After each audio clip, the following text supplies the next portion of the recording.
Hai, Assalamualaikum warahmatullahi wabarakatuh. Bersama lagi dengan Anwar dari NaissGaiss TV. Okey, yang macam korang nampak kat depan aku ni, aku ada setalam nasi dengan lauk hari ni. Memang lauk, memang kampung sangat. Aku ada asam pedas ikan pari. Tak sabar aku nak rasa. Aku ada salad sebagai dia punya sayur. Dan juga sedikit timun. Dan yang paling penting yang korang nampak kat depan yang kuning-kuning ni, ada merah-merah sikit ni, adalah tempoyak. Yang ni khas durian Batu Kurau. Wow! Awesome guys. Aku tak sabar nak rasa. Jom kita makan. Tapi sebelum itu, korang jangan lupa untuk subscribe. Tekan tombol warna merah tu. Tekan sekarang. Dan tekan tombol lonceng untuk mendapatkan sebarang notifikasi video-video terbaru daripada channel NaissGaiss TV. Aku tak sabar nak makan. Korang pun tak sabar nak makan kan? Jom kita makan. Kita minum dulu. Bismillah.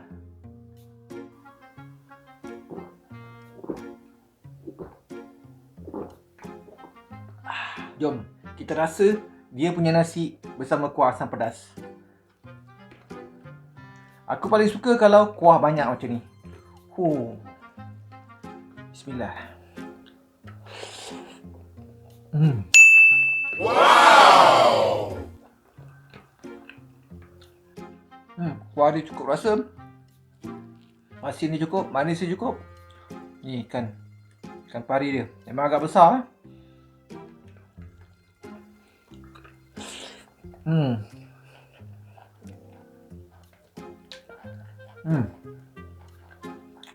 Isi dia sangat-sangat tebal. Aku tak tahu berapa besar pari ni. Tapi memang aku rasa ni memang sangat-sangat besar ni. Kulit dia dah tebal guys. Bismillah.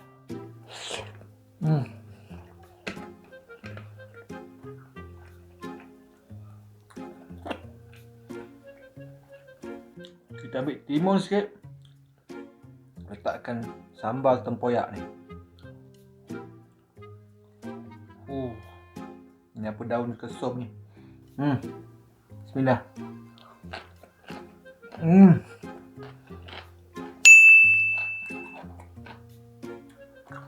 Durian dia manis. Ada masam-masam sikit. Yang penting ada cili dia yang menambahkan rasa pedas. Kita ambil dia punya salad sikit.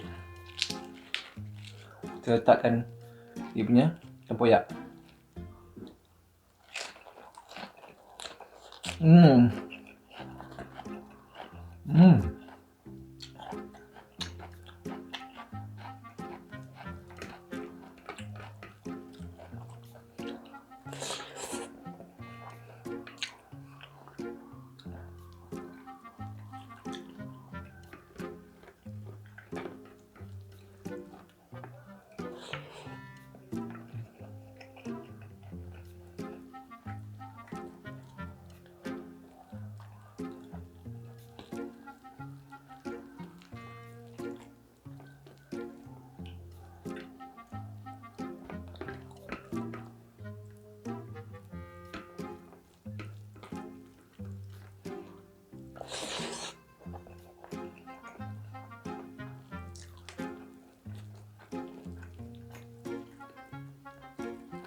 Isi ikan pari ni lembut ya.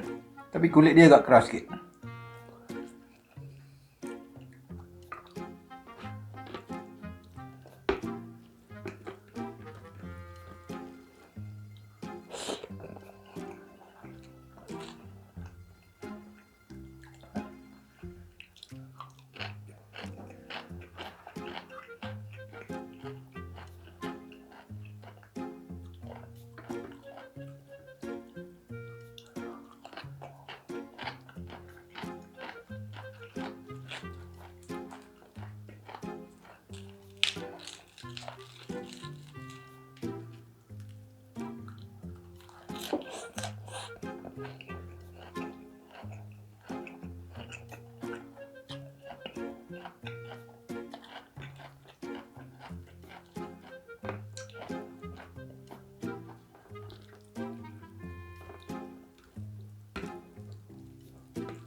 Asam pedas ikan pari ni memang cukup-cukup, memang sedap sekali.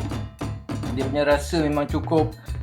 Dia punya pari pun memang cukup-cukup besar. Dagingnya tebal, cuma kulit dia agak liat sikit. Kena pula kita makan dengan tempoyak tadi, tempoyak cili api tadi, dan juga sayur-sayuran tadi. Okey, aku rasa kita jumpa lagi di next video. Jangan lupa untuk terus subscribe, tekan tu warna merah untuk tekan nombor loceng dan tekan all untuk mendapatkan sebarang notifikasi video-video terbaru daripada channel NaissGaiss TV. Kalau korang suka dengan video ni, korang klik like, komen dan share.